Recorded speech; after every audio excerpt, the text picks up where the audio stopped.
First Impressioners. We're back. I am Kristen, and I'm joined by Maggie. Hi. Hi. And this is First Impressions, the podcast where we talk about our love for Jane Austen and give a big middle finger to all the haters. And I am excited that we are going to talk today about another Emma adaptation. It's like we just needed to get all the Emma adaptations out and into the world and talked about. And since we already did the Romola Garai, we did not want to forget the 1996. Weirdly enough, a second version of Emma came out in 1996. This is not the Douglas McGrath. This is the Andrew Davies version with Kate Beckinsale. How weird is it that this was an Andrew Davies? I know. I didn't even know. I remembered seeing it for once a long time ago. I had seen it, because I was like, wow, there's another adaptation of Emma. And I missed that it was by Andrew Davies. I didn't even realize it until I was watching the credits of this again. And I was blown away. And I did what I wish I could have done had I had more time and energy and ability to invest myself into podcast stuff, which is hard because I'm in school, working, learning a new job and everything. But what I did was I looked, because I was so curious about Davies in particular, that I looked up some interviews with him from 1996, 97-ish, where he talks about this adaptation. And there are some fascinating things, some choices that he made that when you're watching the movie, you're like, this is really weird. I wonder why they made these choices. And then he explained them in the interview that I read. And now I'm like, whoa, totally blown away. And I'm excited to talk about some of these weird things. Cool. I'll want to check that out too. Yes. And this was just this morning. I was like, I'm sure there's an interview, and I found it. So sorry, don't feel bad that I didn't send it to you because I literally just discovered it. I promise I don't feel bad. Okay, good. I'm always worried everybody's being mad at me. It's a defining feature of my personality. So I mean, 80% of the time, I'm probably mad at you. I'm just Fanny Price. My soul is Fanny Price's soul. No. How can anyone be mad at Kristen? Oh, easily. So would you like to talk about your overall thoughts before we get into the nitty-gritty? Sure. So I watched it more than once. The first time I was not impressed. I liked it better the second time because I think I could just kind of dig more into it once I kind of knew where it was going. I did not like how Emma was portrayed. I think Kate Beckinsale is a great actress. I think she did a great job. I think that for most of this, Emma's just a bitch. And then it's like all of a sudden at the end, she's like, oh, maybe I shouldn't be a horrible person. And that's the revelation, right? Yeah. I thought that the pacing of it was off. The beginning rushes by, and then it drags for like an hour and 20 minutes in what I presume is the middle. Yeah. I don't know. There were some weird choices. I guess I could say I liked certain parts of it and certain things that were done, but for the most part, it was just kind of like, why? What are they doing? Overall, two things that stuck out to me as very weird choices was one, that we really do not see Knightley and Emma together, except for right at the beginning. We never really see them together in an atmosphere that feels loving, that feels like they're joking around or that they're friends. We only see them in a contentious sort of, he's being disdainful or he's being hard on her. And really, we don't even get a lot of sexuality between them, which is so surprising because it's Davies. And number one is what he loves to inject sex, and he's not wrong. Sex is all around us in Austen. But the second thing I thought was even stranger as a storytelling choice is that Harriet, who really is the emotional roller coaster of this novel, they cut out so many parts about Harriet's feelings, about her. She's just pleasant all the time. She's like just a nice girl who's pleasant. There's none of this like, oh God, I'm in love with all these people. It's just like, oh, yeah, she's very nice. Well, the number one thing that's weird is that Emma never really has to suffer because Harriet is suffering. Yeah. Because we never see, except for one quick shot of maybe her looking a little teary-eyed when Elton gets engaged. We don't see her mooning over Elton. We don't see her constantly talking about Elton. We don't see her. But I don't want to give up my anything away too soon, but they cut, for example, the thing where Elton drops the courtship riddle And Harriet is saying, Emma is saying, oh, Harriet, he's writing to us about courtship. He must really love you. And Harriet, by degrees, getting more excited and more believing that Elton loves her because of Emma saying, this is what it means. This is what it means. They cut sort of all of that. And in fact, the proposal from Robert Martin to Harriet happens within the first 15 minutes of the whole thing, right? And so we do not see Emma building Harriet up into loving Elton. We just get a few little hints of that. The second thing they dropped is that after Harriet is rescued by Frank Churchill, she's supposed to be at Emma's house because she wants to burn the court plaster and the little trinkets. They cut that out as well. And that was the moment when we were supposed to finally feel like, oh, thank God, Harriet's finally over Elton. Emma doesn't have to feel racking guilt anymore. But we don't need that because Emma isn't racked with guilt. She has one scene where Harriet's sad and Harriet's like, no, it's okay. And then Kate Beckinsale's like, well, if you forgive me, then I'm not entirely cast down. And then it goes on and then it's never thought of again. Right. And so we as an audience are supposed to be invested in Harriet, in her loss, in her emotional, devastation. And we really never get that. So that when the rug gets pulled out from under Harriet, with Frank Churchill, who Emma thinks she loves, and then with Knightley, who Harriet really loves, there are these funny scenes where Emma's like, oh, Lord, Harriet, but we're never really worried. And then when she has to go tell Harriet about Knightley, the first thing Harriet does is run up and say, hey, guess what? I'm engaged to Robert Martin. Emma never has to suffer not one little bit for her bad choices there with regard to Harriet, which I just thought was a very weird choice overall. Well, it also ends up robbing the comedy of errors moment where Emma thinks she's talking about Frank Churchill and she's talking about Knightley, and they never actually say the name, because what happens is Knightley dancing with Harriet happens like 30 minutes before. Yeah. Everything is so far removed in terms of when the misunderstanding occurred. Like I even know the plot and I was still kind of like, this conversation doesn't really make any sense where she's just like in love with someone else. And it's supposed to be this big comedic moment of misunderstanding. Another wacky misunderstanding has occurred. Yeah. And it's just kind of, I don't know. I feel like Samantha Morton did a really nice job of Harriet, of making her just a really pleasant. Oh, I loved her portrayal. Yeah, and I usually find Harriet really annoying. And maybe the problem, though, is that if you take away the things that make Harriet annoying, you just don't have much of a character. I thought that the secondary character. Sorry, now I'm just like going to randomly spew thoughts. All of the secondary characters I thought were so great. I loved Jane Fairfax in this. Like, I felt like this is probably the version we've seen on film that actually did the best with Jane Fairfax. And maybe it's just because the actress is really good, but you get all those moments that kind of the other ones left off, like when she storms out of the strawberry picking and she's like, I just want to be alone. You just kind of really see her suffering with her options. You don't really know why yet, but she's really upset about being a governess. She never gets her own agency, and you can really see her kind of misery with that. I really appreciated that. Yeah, it was nice to see. It was nice to see a more fleshed out, restrained. You can see that she's a passionate woman, but that she is being restrained. She's not just naturally reserved like Emma keeps. Emma, who is a bad judge of character, keeps saying, one can never love a reserved person. Well, Frank says that. But I think that they sacrificed the Harriet subplot in order to spend more time with the psychodrama of Frank and Jane. So I think you're right. And I really, okay, let me think. I have mixed feelings about this. The guy who played Frank Churchill, I really liked. And I have to say, the whole time I was watching this movie, I was just like, oh my God, that's so-and-so from this other thing, because it's the 90s. It's British actors. So I text Kristen. I'm like, Frank Churchill is definitely young Ebenezer Scrooge in the Muppet Christmas Carol. Oh, you're welcome. My mind was blown. I mean, just like the only thing I recognize that guy from. You're a savant. Like, oh my God, it's amazing that you made that connection, because he has like 2 scenes in the Muppet Christmas Carol, which, by the way, can we just stop this entire entire ride and get off and talk about how much Can we just record a Muppet Christmas Carol podcast? Because I watch that movie every year, and so I'm like an expert we watch at it every year too. Oh my gosh, it's actually one of the best A Christmas Carol adaptations there is.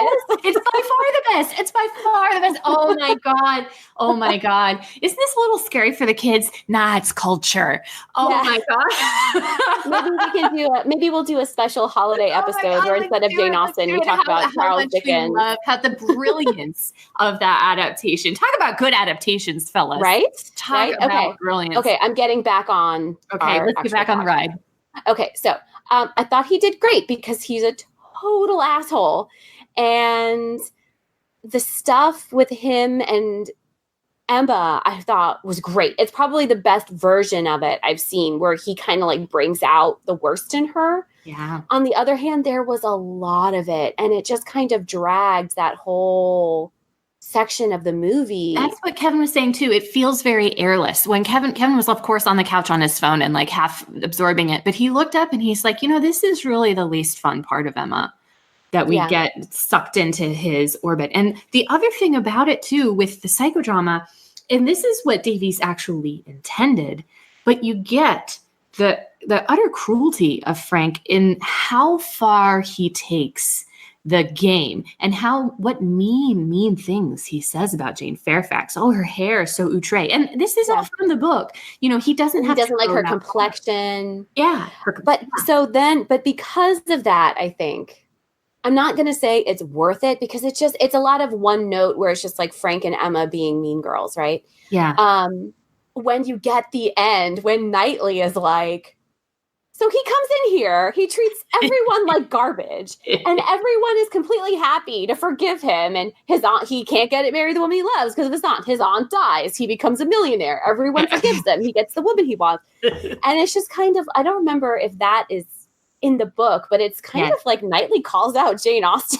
Yes, and it feels very real. You're angrier towards Frank Churchill in this adaptation than you ever are in any other one. And I think the sacrifice of Harriet and Emma's matchmaking ridiculousness with Harriet, we still see her ridiculousness because she is, in this version, as in the book, the one who brings up the fact that Jane Fairfax could be in love with Mr. Dixon. And then, of course, Frank runs with it in the most cruel way. Yeah. Actually, they needle her. He needles her all the time about, is it an Irish melody? And then with the letters, which they kept in. Yeah, which I liked, actually, with the Dixon mixed up. Yeah. When Frank gives Dixon, the word Dixon, to Emma in the letters, she actually looks at it and she laughs. And she's like, no, for shame, I don't want it. And Jane Fairfax is right there. Then they give it to her. And it's like the most overt bullying you can imagine. And this is where Emma's matchmaking horribleness actually does come back to bite her, in that she's wrong about her supposition. And then in that her supposition goes on to extremely embarrass her when the truth comes all out, because she was acting like a mean girl and she should be ashamed of it, but also because she was so wrong once again in her matchmaking attempts. I do think, however, that it's very hard to forgive Frank after the truth comes out. There's that very short scene during the harvest / wedding reception. I don't know what's going on, where he comes up to her and he apologizes. And then he just goes on about how wonderful Jane is.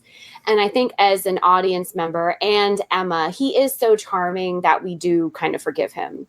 And he and Jane are both happy, it looks like. Yeah, so. It does look like that. But let me tell you, Davies' take on Frank Churchill. Is he he's a psychotic jackass? No, it's that he actually is a very damaged child and takes it out on the women around him. So he never forgave his mother for dying. He had to be sent away from home. His aunt is a huge pill. He has to suffer from her all the time. And Davies feels that he is passionately in love with Jane, but resents Jane for being withholding, even though she sort of has to be.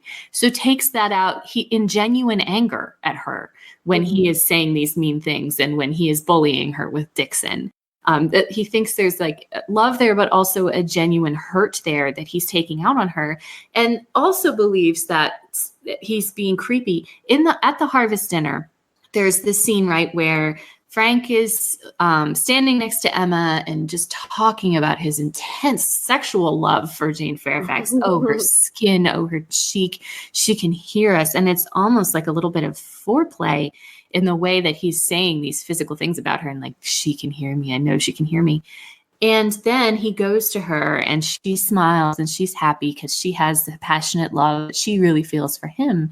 But if you notice, when he leaves, Emma makes this face like, oh, this is disgusting, and genuine disgust at his behavior. She's been pulled into their weird fascination with each other in a way that she is uncomfortable with. I think a lot of that is Emma just being a bitch. I'm sorry. And I know I don't want to but she just is in this. Like, it's really hard to like her. And I'll tell you the moment they lost me. It was when when she and Harriet are walking in the woods and they run into Robert Barton. And Emma goes, oh, I'll wait for you over there, Harriet. Like, come find me when you're done so that they can talk. She walks right past Robert Martin and he bows to her and she does not recognize him in any way until she's past him. And then she looks back and looks annoyed. I thought that was so rude. Emma is totally rude, and in utter contrast, by the way, and I know we talked about this, of Knightley, the moral touchstone of the story. What distinguishes Knightley in this version? Knightley's character in this, we talked a bit about him a couple days ago, is very interesting because he, of course, is like the man of the people in this, right? Yes, class-wise, he is interested in the lower classes. He cares about them as people. In the first scene when he comes in, he says, oh, hello, Thomas, how is your family? Now, Thomas is the butler. In the rest of the scenes that involve, all the other peeps, they're treated like butlers and so on, servants. They're treated as furniture. They're just props, yeah, when they're looking at the picture that Emma has painted, I don't know if you noticed, but one of the servants just moves the candles in front so they can see it. And nobody even recognizes that that's happening. When they go to pick strawberries and Mrs. Elton and Miss Bates are having their conversation, they do this very obviously funny thing where they're like, oh, we're picking strawberries like shepherdesses. And then they look over to the footman who move the pillow that they're using to kneel on. And so they have to put forward no effort. Another funny thing, I don't know if you noticed that in the beginning when Elton says to Harriet Smith, oh, let me help you to a bit of apple tart. It's already cut, put on a plate, the servant hands it to him, and then he hands it to Harriet. So I was like, I see what you're doing with this, Andrew Davies. It's a commentary. He made it very clear with just a couple touches, kind of like the world these people live in and how they're just disconnected, like what the difference between the classes, when they're traveling through the town, you get a clear shot of like a bunch of poor people in like raggedy clothes, like trying to do like their laundry or whatever.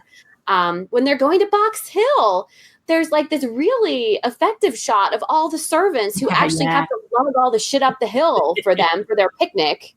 Right. I actually like those moments. Unlike the Emma with Gwyneth, where they just show her like sitting under a beautiful tent, sketching at some point. This one makes clear, like, no, people are doing all of this stuff for them. Like that tent doesn't just magically appear.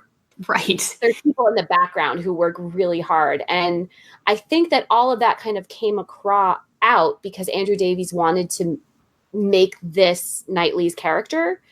And it makes some of the decisions he makes throughout the novel make more sense. Like when Emma teases him about, you never take a carriage, you always ride your horse. In this case, it's probably because he doesn't feel the need to like inconvenience all these people to pull out his carriage and drive him there. Like, I'm perfectly capable of riding my horse. And when he's talking about how he wants to do all the setup for his party, it's like, no, he's very independent. He can do that. He doesn't need to have other people do things for him. And his costumes as well are not shabby per se, but he wears the same coat almost entirely through the entire movie.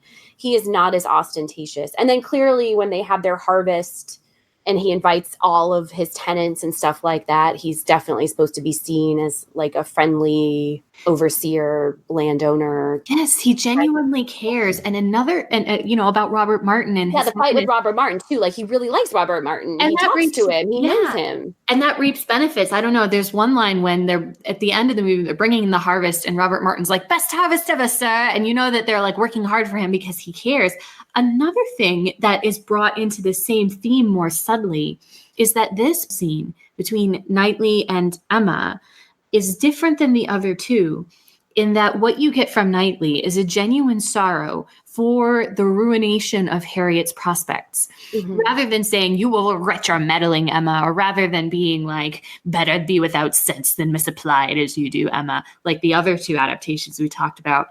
What he says is, "You have been no friend to Harriet Smith." And the emphasis is on why this is terrible for Harriet, because he genuinely cares about people, including Harriet, of course, which is also shown by the fact that he dances with her. Yeah.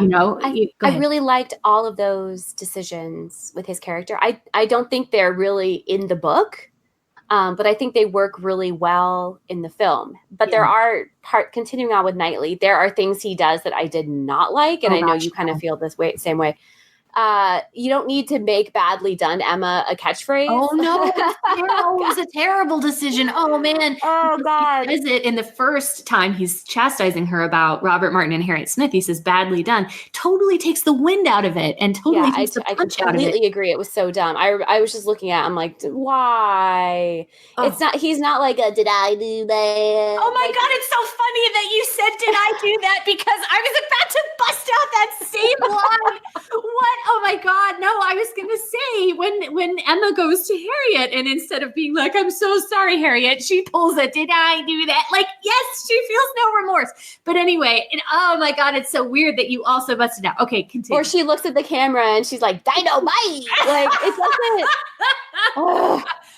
You don't need to have a catch. I know that you had an issue with. He seems a lot angrier in a lot of the haircut. Haircut, he really goes off, and he's like, "I postponed my business," which of course is not in the book. And no, go on. I didn't mean to interrupt your point. I guess the last thing I had an issue, I think the good outweighs the bad for Knightley, but the last thing I had an issue with was Knightley.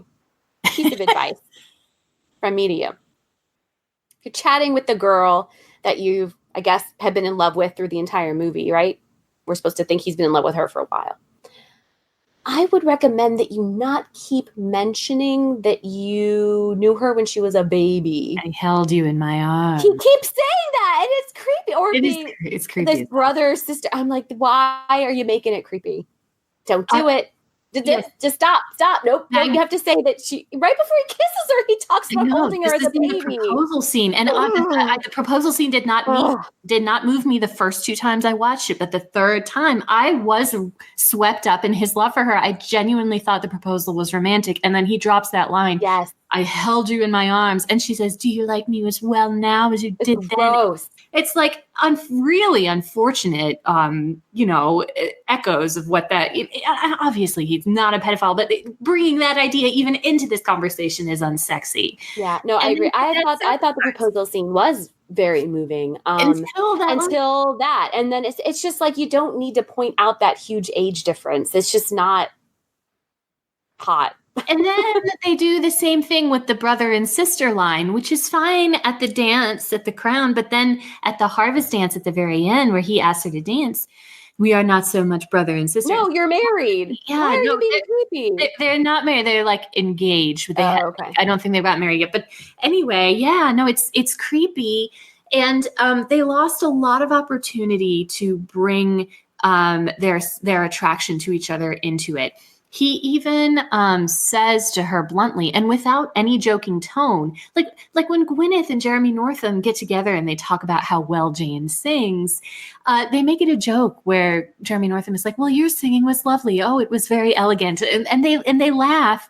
But Knightley in this version, she says, "You never heard anything like Jane from me," and he was like, "As you said."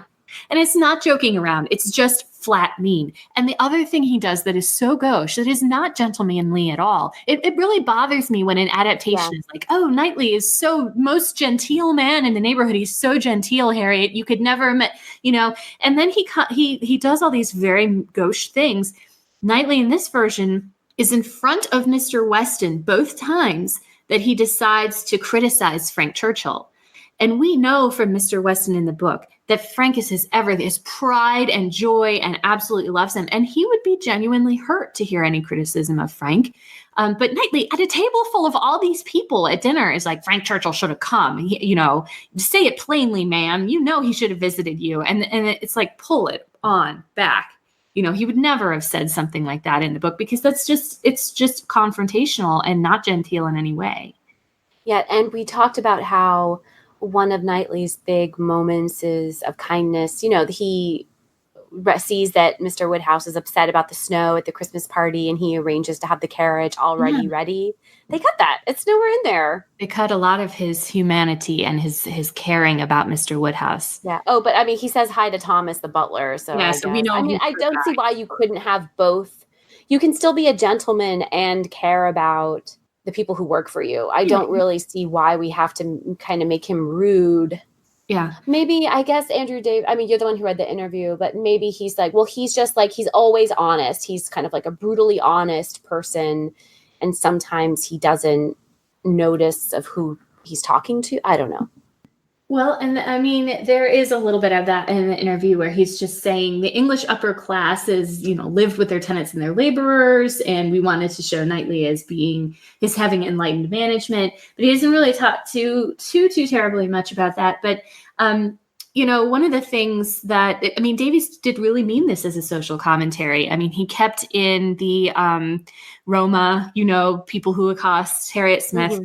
He also, I don't know if you noticed, but he decided to show the robbery of Hartfield and the chickens.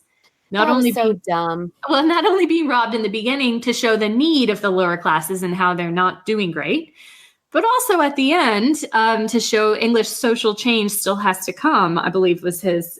Okay, I did not get that from that at all. No, and another thing he wanted to do that they would not let him do is that he wanted to have Emma and Knightley married, sleeping together at Hartfield. The chicken coop is robbed again. Emma gets up and she says, oh, the chicken coop has been robbed. And he's like, come here, my dear. And she goes into his arms, and the rooster was going to go cock-a-doodle-doo. And everybody was like, Andrew, that is in very poor taste. You cannot put that in. Well, that's what happens in the beginning. But I just remember hitting play, watching this, and it opens with like people robbing chickens. I'm like, what am I watching? And then Emma gets up and she stands at the window very static. Like, she just looks annoyed. Whatever. What does this have to do with anything? Yeah, no, it's meant to be social commentary. Okay, I did not care about the lower classes and their need, and she's just like, whatever. It's just different. It's not even in her mental orbit of what's going on around her, whereas Knightley really is, and that's his maturity. And it's done while sacrificing any indication that he is interested in her, so that at the end it really comes like, what? Yes. And you don't have any pleasure in the middle of the movie in seeing them moving towards intimacy or feeling, oh, wouldn't it be great if they got together? In fact, at the dance. Yes. Oh my gosh. Yes. Okay. I know what you're going to say. I was going to say this too. When Knightley dances with Harriet, we get many scenes of that. When then Knightley and Emma dance, we do not even get to see them dancing, which would have been a real opportunity for them to show intimacy and smiles at each other and closeness, and the fact that she's happy with him for rescuing Harriet. We don't get to see any of that. I remember you and I, when we were discussing Emma as the novel, had a big conversation about how the dance is a turning point and how Emma sees Knightley, where it's the first time she kind of does see him as a like sexual man who is like has not a potential partner, because that's too far, but she just sees a different side of him as someone who is kind of romantic. Yeah. His upright figure. There's nothing like that. No, we don't get that at all. It's a real missed opportunity, especially for someone like Davies, who really likes to give us that sexual commentary. I'm wondering if maybe most of their interactions being in conflict, Knightley and Emma, most of their interactions are them in conflict. Maybe if that's a note because Pride and Prejudice had come out the year before and was so successful and people were really into the, like, you know, boy and girl meet, boy and girl hate each other, and then boy and girl fall in love. Maybe they were trying to replicate that type of relationship. But the problem is Knightley and Emma have known each other since she was a baby, as he keeps reminding us. Everyone keeps reminding us. So you don't really, they don't have that type of relationship. I wrote down in my notes, the very first scene with Knightley and Emma together, I wrote down, they have great chemistry. This crackles. This is going to be great. Because when he comes in and he's talking about the wedding, who cried, and she's like, oh, one of us is such a fanciful, troublesome creature. They have great chemistry. He's smiling and he has a very sexy little smile. Like a little half smile. And I'm like, this is sexy. They have great chemistry. It crackles and we always say what we like to one another. And then it's totally lost. He never even really gets to smile again. Throughout most of the movie, he's just angry. Yeah, and I thought Mark Strong did a really good job with what he has. I love Mark Strong. I'm not sure I necessarily see him as like the romantic leading man type, but I think he's a great actor. And I thought he did as good a job as he could with this character who was kind of altered a lot, except for the haircut, which he just played being way too mad. But I mean, they just do multiple takes. You give the directors multiple things and then they just pick what they like. So sometimes actors have these eyebrows that kind of do half the work for them. So I'm not saying Mark Strong is a bad actor. He's great. But he's certainly helped by sort of this heavy brow. Yeah. And he, it would have been nice to see him counteract that natural gravity a little bit. I looked at his eyes a lot during this performance. He's got big green eyes. And I was looking at he has a very kind of like piercing gaze type of thing going, which is why he plays villains so well. And I actually always had him as kind of like my mental Severus Snape. Oh, that's funny. Yeah, he does seem a lot like that. And if you've ever seen Stardust, he plays a character who looks very much like a Snape kind of character. He has the ability to do the Darcy style, smoldering, brooding. He just didn't get to do it. Okay, but let's talk some more about some of the other characters. We have not yet talked about the Eltons, and I have feelings that need to be shared. Please. So I thought interesting choices. One, Mr. Elton, before he marries Augusta, is just kind of like a dude. Like, he's not a bad dude. They make him kind of creepier in both of the other versions we watched. He seems like just kind of a guy who happens to have a crush on Emma. And honestly, this was the first adaptation I've seen where when he's like, you were giving me signals, where I was like, yeah, she was actually. Yeah. Kind of they actually did do the comedy of errors thing in this version with him and her, I thought better, where they do shoot each other little glances. She thinks it's because of Harriet. I don't know. To me, he just seemed like a nice guy. He didn't seem like a-hole or anything like that. I think it's her rejection of him that really like kind of makes him hate her. He is kind of smarmy with the whole picture thing, but there's no real indication at all that he's doing it for Harriet. He's praising Emma. He's looking at Emma. Emma's smiling at him. Emma's looking at him. And so, yeah, like you said, Maggie, when he does propose, you really feel bad for him. Yeah, like it's very clear. Like I was like, yeah, it's legit. You guys were having some moments. And I remember, and you texted me, and you're like, I feel bad for him. This is not how I'm supposed to feel. Yeah. Elton, I feel like you're supposed to know from the beginning, like, oh God, no, like Elton and Harriet would be awful. Yeah. He's so slimy and, ingratiating, and he doesn't really seem that way enough for us to dislike him. Certainly, even when he brings Augusta back.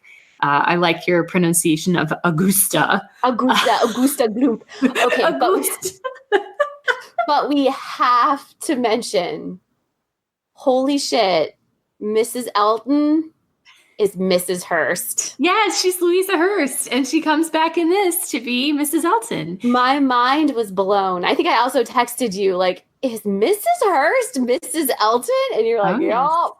With more lines in her first scene than she ever has in had. all of Pride and Prejudice. Yeah, let's talk about the choice to do the accent. I think it's it's that northern manufacturing family. Yeah. New money. They're definitely making her seem like she's like, what's the word I'm looking for? Ill-mannered, new money. Yes. Yeah. Like pert.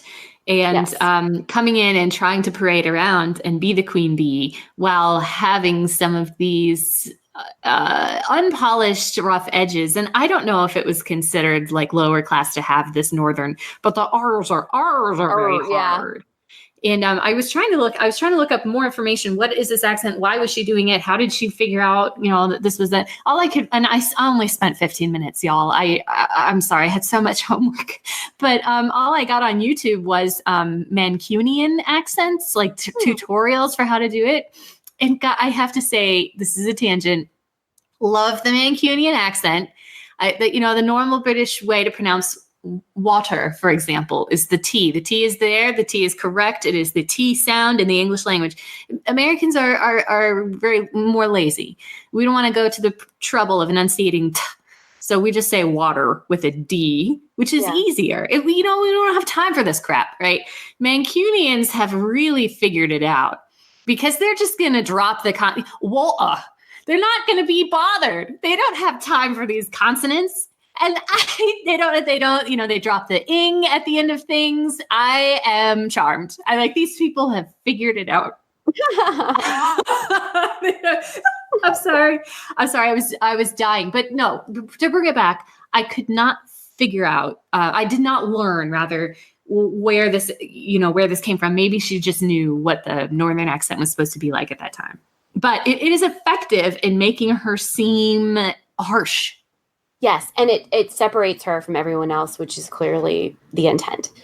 It's not like a Yorkshire northern accent. Like it's imagine Sean Bean or people who are from the north in Game of Thrones, right? Like that's a very that's what I think of when I think of a northern accent. And having lived in the UK, you have a good sort of frame of reference for that. This was something where it was weird, but it was clearly just meant to kind of make her less polished than clearly. And so it was very effective in that. And I thought two of them together did a great job.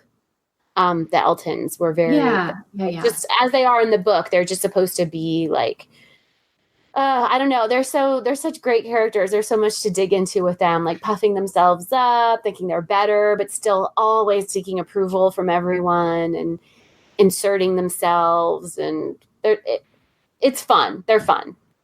Yeah.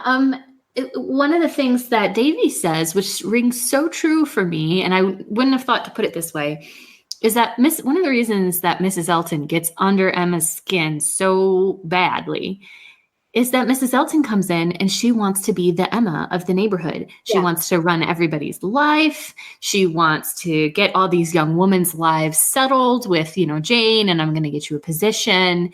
And it's just, they have clashing roles. And at the big picnic on Box Hill, which we're going to talk about, one of the lines she has is, well, young women did not order married ladies around. Mm-hmm. When I was, and sort of asserting that new stature that she has in the neighborhood as the new bride, and this is in the book, it's not really in the movie, but even in the when they open the ball, the Westons are so sad to tell Emma, like, I'm sorry, Mrs. Elton has to open the ball. Yeah. And, bride visits have to be paid and all this stuff. And it's irksome. You could have, I could see a version of Emma, which is actually about Mrs. Elton, that is kind of the complication of the plot, and then everyone reacting. It's the classic. There's only 5 plots, and one of them is a stranger comes to town. Just like how this new person coming throws everyone else's position into question, and you have to reshuffle. And well, it's just kind of like in Pride and Prejudice when Lydia shows up and she's like, no, Jane, I'm married now. You must go lower. Yes.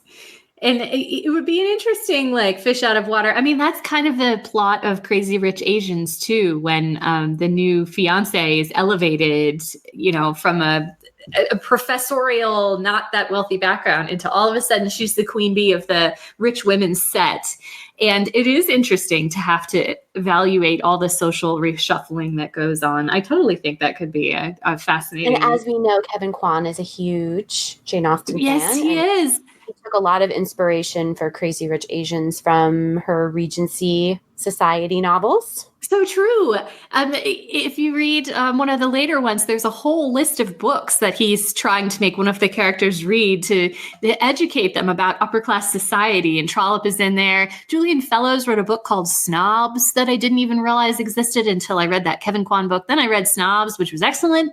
So he totally did. I love when the character of Arabella in Crazy Rich Asians in the book meets the main character whose name is escaping me. And she's like, oh my gosh, Colin Firth was the best Mr. Darcy. Yeah. And here I am reading about these folks in Singapore, and I have this cultural touchstone of who's the best Mr. Darcy. And I totally loved that. Anyway, I remember supposed to be talking about Emma.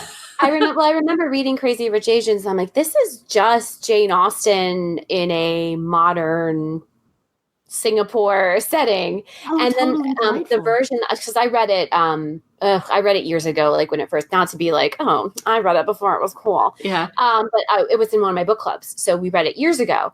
And at the end of the edition I had, it had an interview with Kevin Kwan. And it was saying, where did you get your inspiration? And he just name checked, like, oh, I love Jane Austen.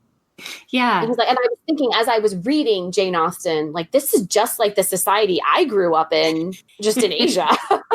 He explores the eccentricities of the Asian, middle-aged, the mothers of these young kids who won't eat the $27 noodles, even though they're mega millionaires. They're like, oh, these noodles are so expensive. Let's go down the street. The bargain is much better. And that those little eccentricities of those people, he really gets into them, just like Austen does, laughing good-naturedly at the foibles of people. So if you haven't read it, Crazy Rich Asians. Oh, strongly recommend. I mean, the movie is wonderful and delightful. The movie is excellent.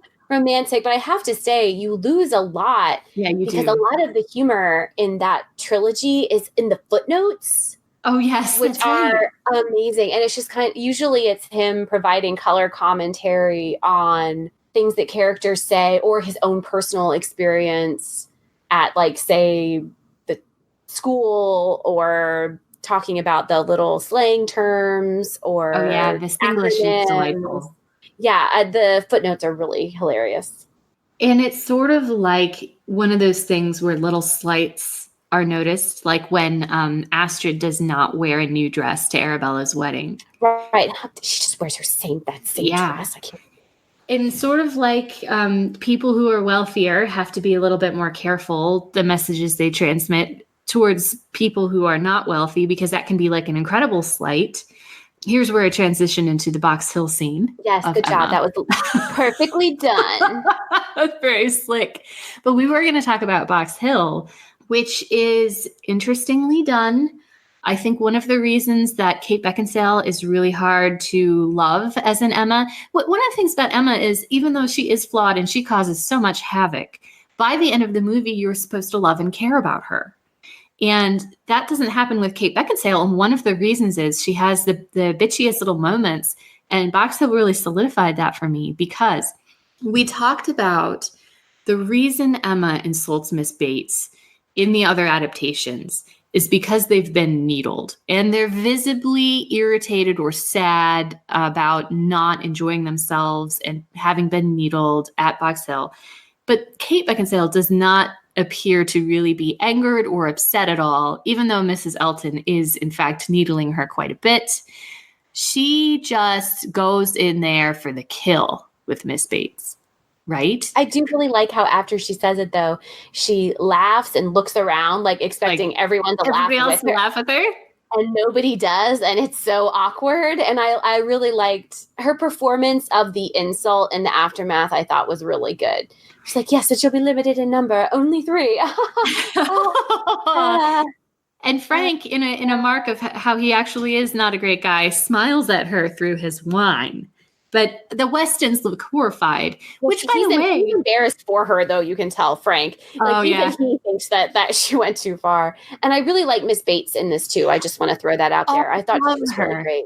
I love her. And she's honestly, tied in my heart with Sophie Thompson because of the excellent and natural delivery of a chatterbox middle-aged woman. I just thought she was so great. She was so great. Oh, adorable. And you really feel the slight. And Kevin was on my couch and he was like, well, she was just sort of saying the same thing about herself. And I said, well, yeah, well, it's one of those things where you can say it about yourself, but when someone joins in and like really it's like, then it becomes painful. And of course, Knightley kind of gives more context when he's, when you were a girl, it was an honor for her to recognize you. And now it's the other way. And like, you have all the power in your relationship. Yep. And the chastisement, the scolding was fine. He did grab her, arm. It did feel like you do get his upset. His visceral sadness that she has done this thing.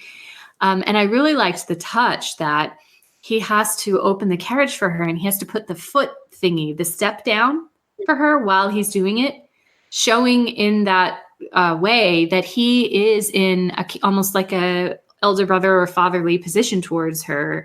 And she feels very much like a little girl or like somebody helpless when he does that. Yeah. And I know, the servants would have done it for her too, but I didn't feel like it had the power of the Jeremy Northam confrontation, which is still my yardstick by which I measure. She is poor, even more so than when she was born. And like his voice drops on that line. I mean, he's so angry. The visceral power of that. But it was really fine. But then he does badly done again. But now it's like, he says this to her on the reg. Yeah. It lost. Yeah, on the reg. Yeah, it's lost. The wind is out of its sails. Yeah. She'd like walk across the room and drop something and he'd be like, badly done, Emma, badly done indeed. And it's like, would you just cut me a break? Simmer down. I did like how she turns around after she's gone and her face is sort of streaked with tears.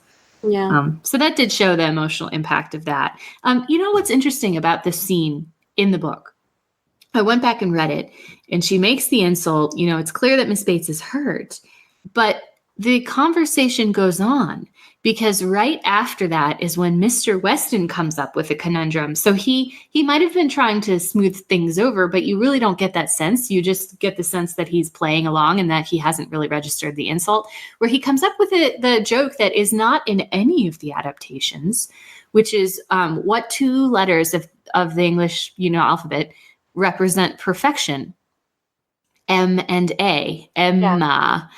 And she pretends to be, she finds a great deal of wit in it, even though it's in a different piece of wit, because she's trying to be gay and happy and she wants to laugh at something and she wants to move on. And then Knightley says, perfection should not have come too soon, meaning that, Emma, your perfection has come too soon or it should not have come so soon. And meaning, Emma, like you are very far from perfection and sort of needling her that way as well, which is an interesting set of lines that is too bad that it's not represented. I think in this version, there's just a lack of showing her do anything that isn't selfishly motivated.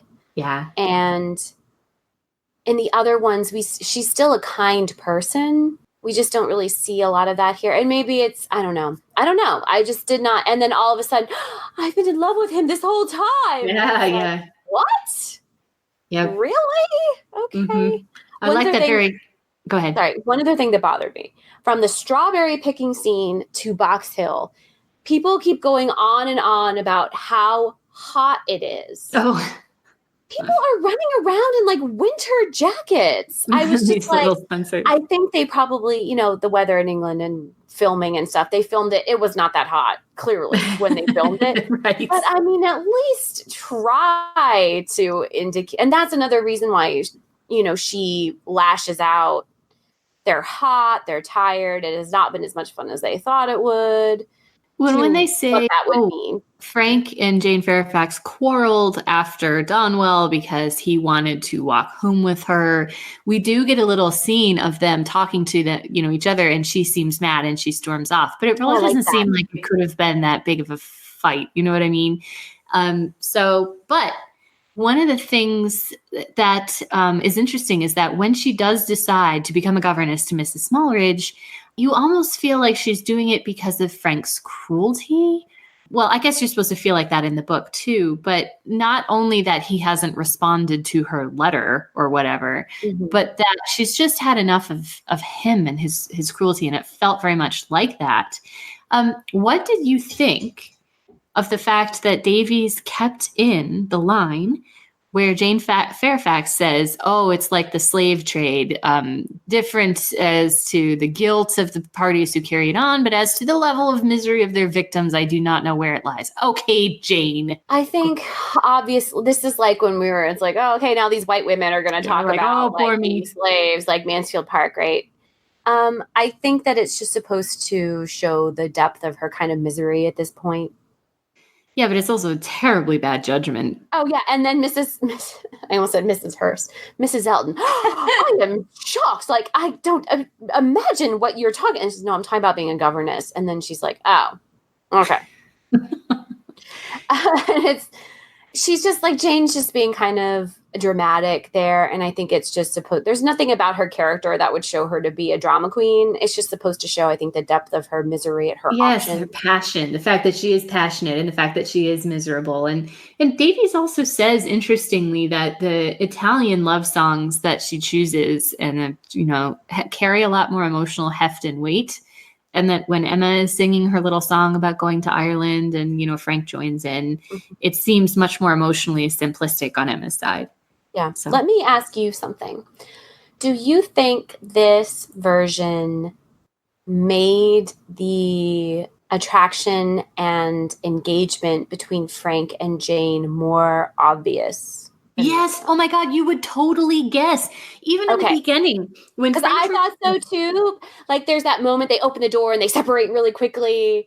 Or when they're dancing, he shoots her. There's looks. Yeah.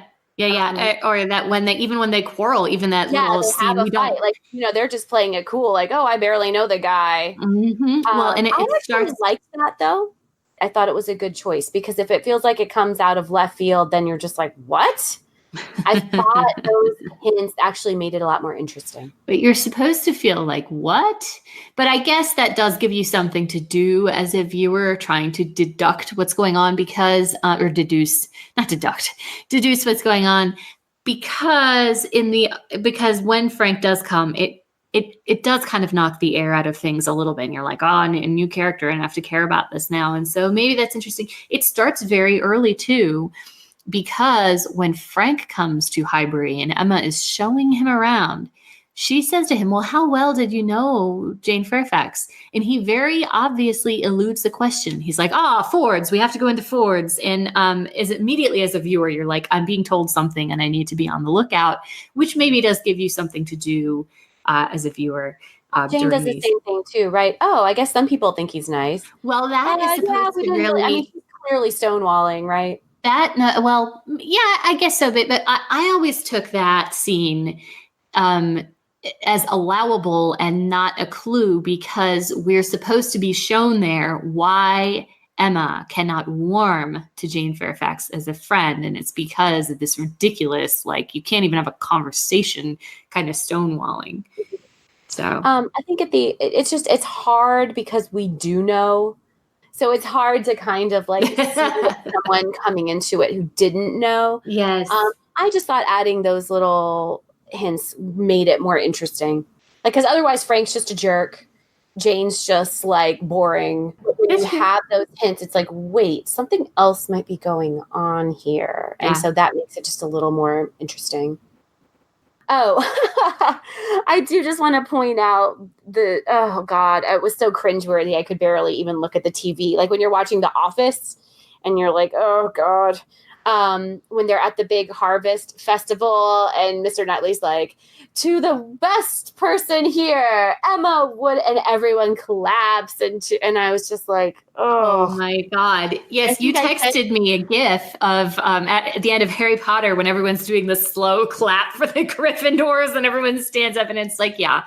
Oh, but I got to tell you about that scene. It cracked me up the first time I saw it. I almost died because when he's doing the toast and he says, to the woman who's made me so happy, and he swings his arm around way over the top of her head, not to her, but way over the top of her head.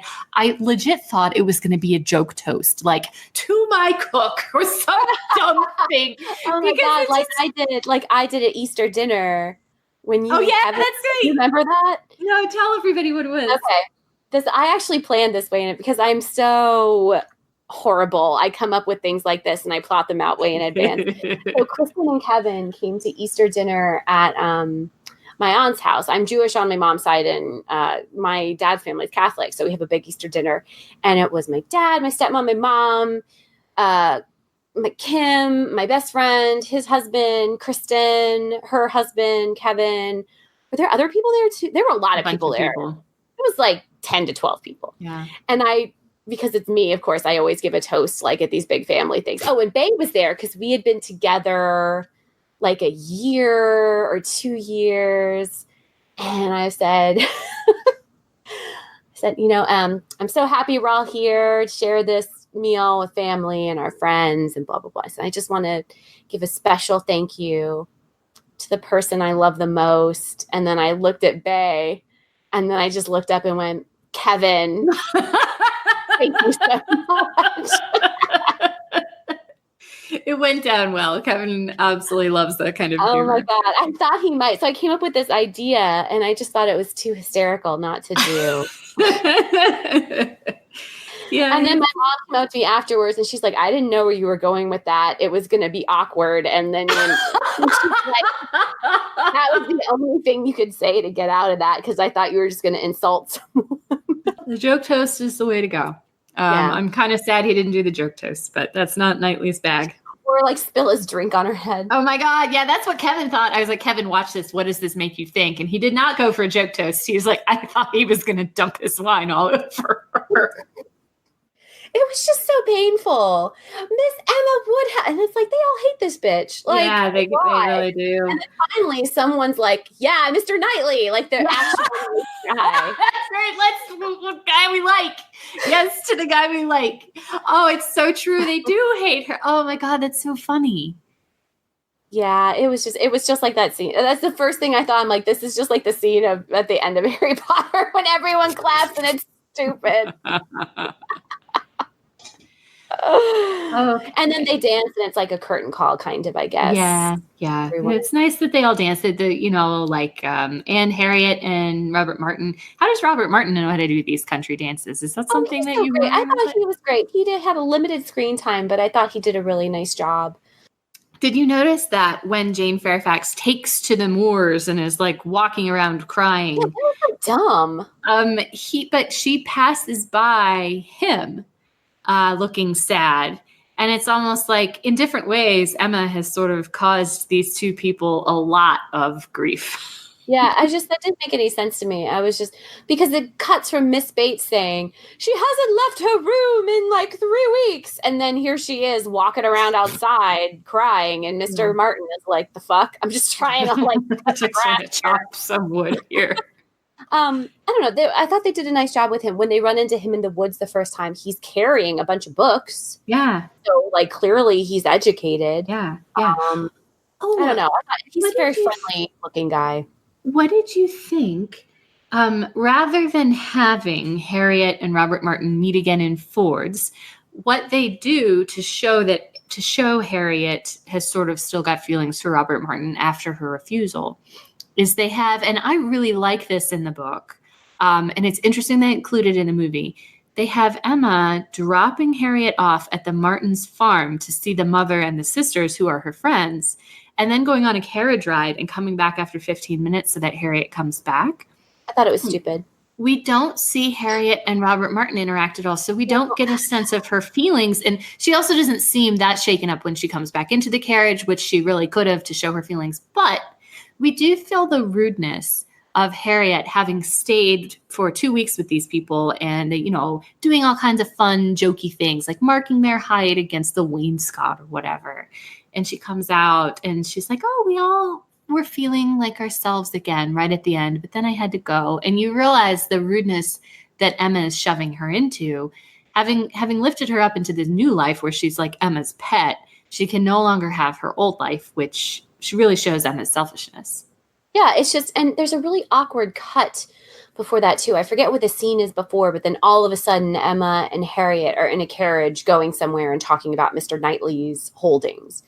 And I feel like there were a lot of places in this movie where there were deleted scenes. Yeah, that might have done better with transitions. I thought that was dumb. Like having her run into them in the store felt a lot more organic. Didn't understand what was going on. All of a sudden they're together. Why are they going to the Martins? Why did Emma agree to this? Like why?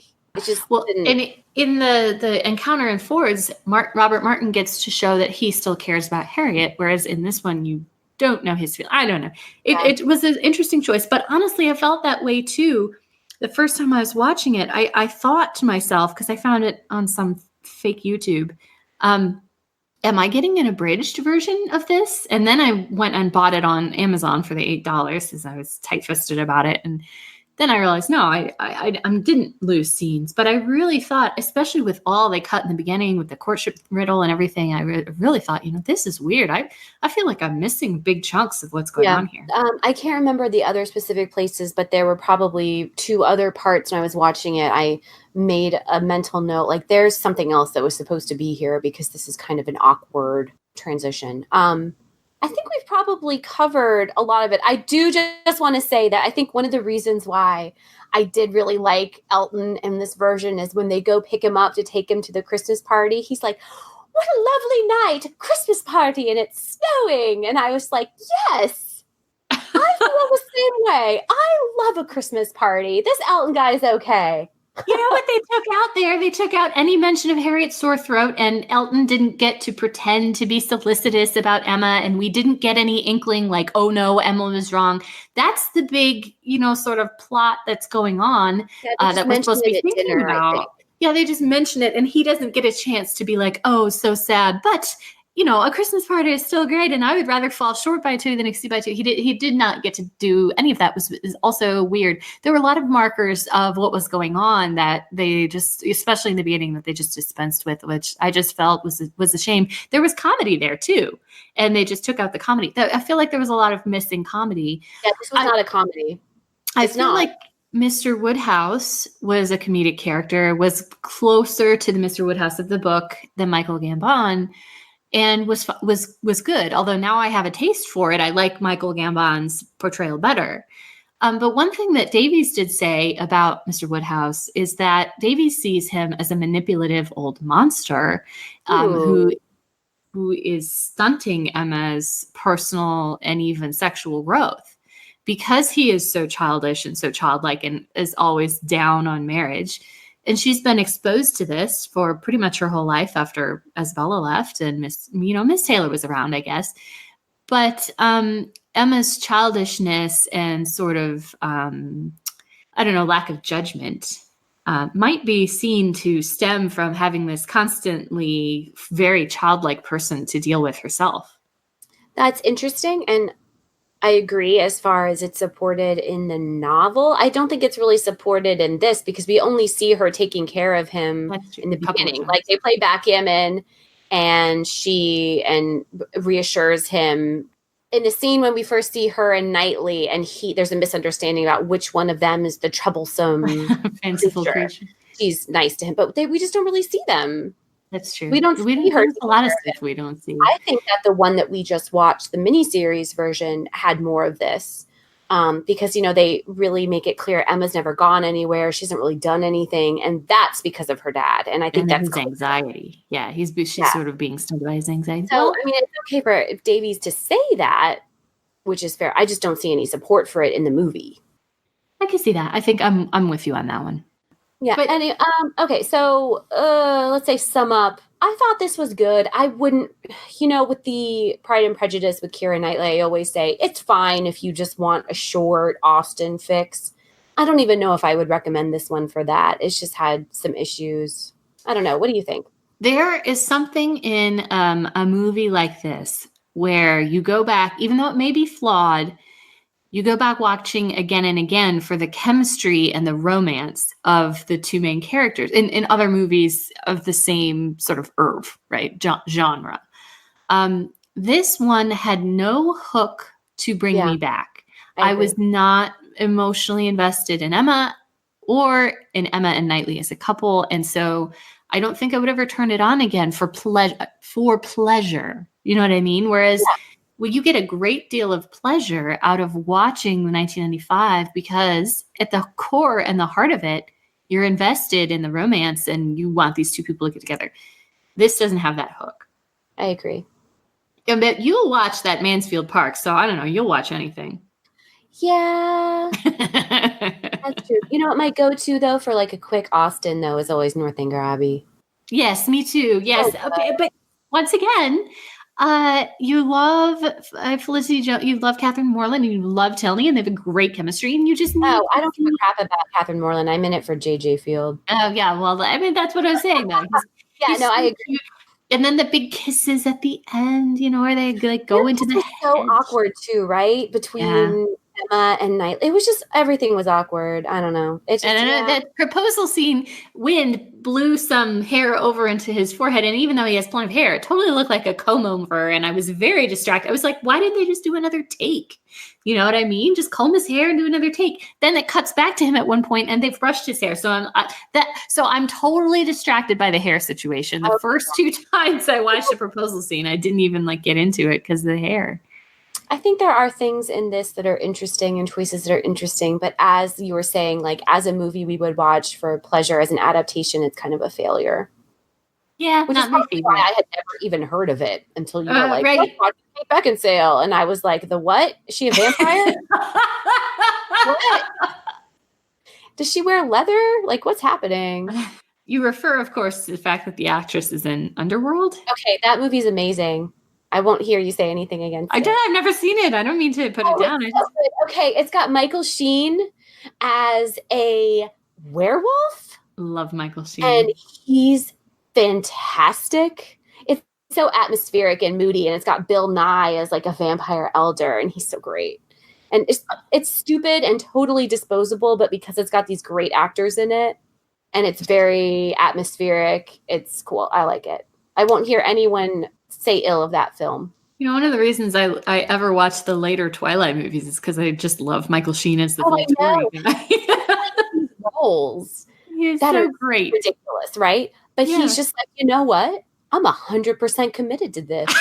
I'm gonna play this werewolf and this super old vampire with the same intensity I played Tony Blair in The Queen, and it's gonna be great.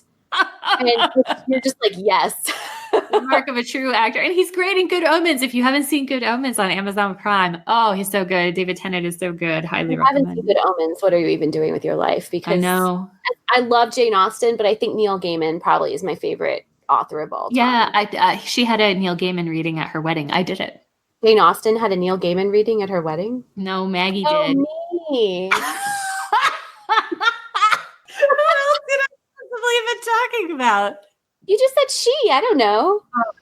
Yeah, so we strongly recommend Good Omens. I strongly recommend Underworld. It is violent, though, so if you don't but it's cartoonish violence, but still. If you're not into werewolves fight versus vampires, probably not your thing. Alrighty, so all of that being said, Emma, no. Would you like to go to the Wheat Sheaf? Let's go to the Wheat Sheaf. I was listening to a very old podcast. I almost never listen to our podcast, but I was on a 3-hour car ride, and I was like, let me listen to the Persuasion's cage match episode. For some reason, I was in the mood. And I talked in that episode, and then, of course, completely forgot about it, how we need a theme song for the Wheat Sheaf. I guess. I mean, you can't even. Sometimes you forget to put our actual theme song. Yeah, in. sorry. If you ever listen to one of our podcasts and doesn't start with the theme song, it's just me being a doofus and forgetting to put it in. So every time you hear that, you can be like, womp womp, Kristen forgot. Maybe we could find some kind of like jaunty skipping down the lane. Well, you just always sing it. You always just go like doo doo doo, go into the wheat sheath. Although today, because happy birthday, America, by the way. It's July 4th. Do you know what song I've had in my head like for a week? Proud to be an American? No, it is. Oh, you're the red, white, and blue. Oh, the funny things you do. America, America. This is you. America's funniest home videos. Stories from the friends next door. They never told you might be a star tonight. So let that camera roll. Oh, you're the red, white, and blue. All the funny things you do. America, America, oh, this is you. And then, of course, it's some guy getting like hit in the crotch. For anyone who doesn't know or didn't pick it up, America's Funniest Home Videos. I don't know if it's syndicated in other countries, but it's just home videos of people getting hit in the nuts over and over again. And for some reason, like for me, that happens to be the most patriotic song I know. You know what? At this present moment, I don't know that we deserve anything better than America's Funniest Home Videos theme song. That's true. I consider myself actually to be a very patriotic person. However, there are a lot of people in this country who disagree with what I think America stands for. So we won't get into that. But so anyway, that's my present to you, Kristen. It's the America's Funniest Home Videos, which weirdly I remember a lot of the theme song. That was the highlight of my entire life. Do you want to explain, did I do that? Does any listener not understand Stephen Urkel? Oh, come on, everyone. I don't care what country you're in. People remember Family Matters, the ABC sitcom.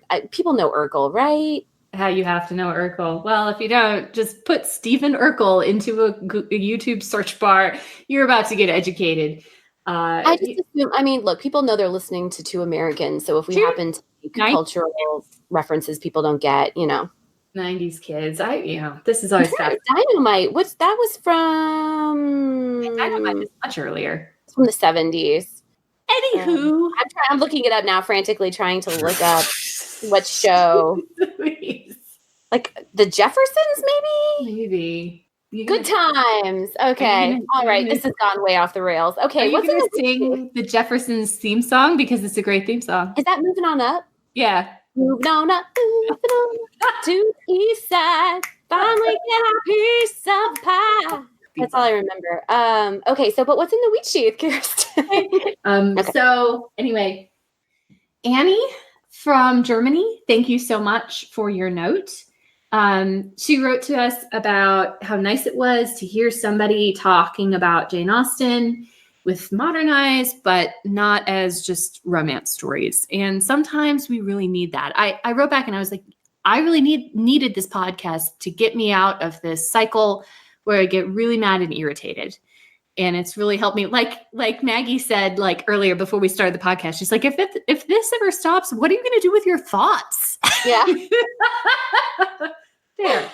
Thank you. That's basically the thesis statement of our podcast. Yeah. If Annie tells a story about one time a friend was like putting down like women's literature, like it was something embarrassing, and we don't truck with that here. And we're here to tell you that's BS. Yep. The next listener we heard from is Victoria. Thank you so much. A new listener who just discovered us. Let me just verify where she's from. I believe it is Canada. Yes, Canada. It was Happy Canada Day, belated. It was happy. Happy belated Canada Day. Yes, we appreciate it to the north. And Victoria, I know this is not a persuasion episode, but she said something that blew Maggie and I away with her perspective. So let me read it. This is Victoria. I'm quoting. When you were discussing Captain Wentworth rescuing Anne Elliot from her robust little nephew who was climbing all over her, I understood that she was moved not just because it was intimate in terms of touch, but it was also intimate as a family tableau. This could have been her life. That could have been their toddler who was unpersuadable, with Papa coming in to rescue Mama, Papa coming in to rescue Mama, and then occupying and amusing the little one. So you can imagine the amount of longing and loss she was feeling in that moment. So yeah, she also throws her support behind me. I said Captain Wentworth was a Gryffindor. Captain Wentworth reminds Victoria of Ron Weasley because Ron did not appreciate Hermione until he saw her with Victor Crumb or Cormac McLaggen. And could Lavender Brown be our Louisa Musgrove? So brilliant. You guys all know that Kristen and I are huge Harry Potter nerds, so any conversation that discusses Austen and Harry Potter in the same breath is worth having, as far as I'm concerned. And our final email is from listener Joe. We really appreciate all the emails. Actually, a lot of people have been recently discovering the podcast because I made it available through more channels, which was totally on me. I didn't realize that being on Apple did not make us available on every single podcatcher, as they say. So the only one I think you can't get us on now is SoundCloud. So I apologize for that. But if you want to be on SoundCloud, you have to be hosted. Anyway, nobody cares. So Joe is English and grew up in the Peak District and actually lived in a village on the estate of Chatsworth House, which is amazing. Oh my God, how cool is that? If Chatsworth were just like your backyard, you know what I mean? Oh my God. Just to live in such a beautiful place. I know it. And the Chatsworth was Pemberley in the 2005 movie. So if you didn't know what that was, is Chatsworth the one we went to, or was that Blenheim? You and Rachel and I went to Blenheim, which is north of Oxford, and Rachel and I went to Lyme Hall, which was Pemberley in the 1995. And Joe said so many kind things and talked a lot about our persuasion episode, which sort of refired his enthusiasm, which really was nice. He said, I loved your discussion of the letter. Maggie's passionate advocacy of this moment certainly gave me an appreciation of it that went beyond what I had been feeling on reading it. His reaction was closer to mine, Kristen's, when I said, like, ugh. But Maggie changed me and she changed Joe. So Maggie, here's to you. Aw, your powers of persuasion, unintended. Yeah. So that was amazing. Thank you so much for everybody. I just want to thank Joe for casting my ramblings in such an eloquent phrase as passionate advocacy. It makes me sound a lot more erudite than I think I am.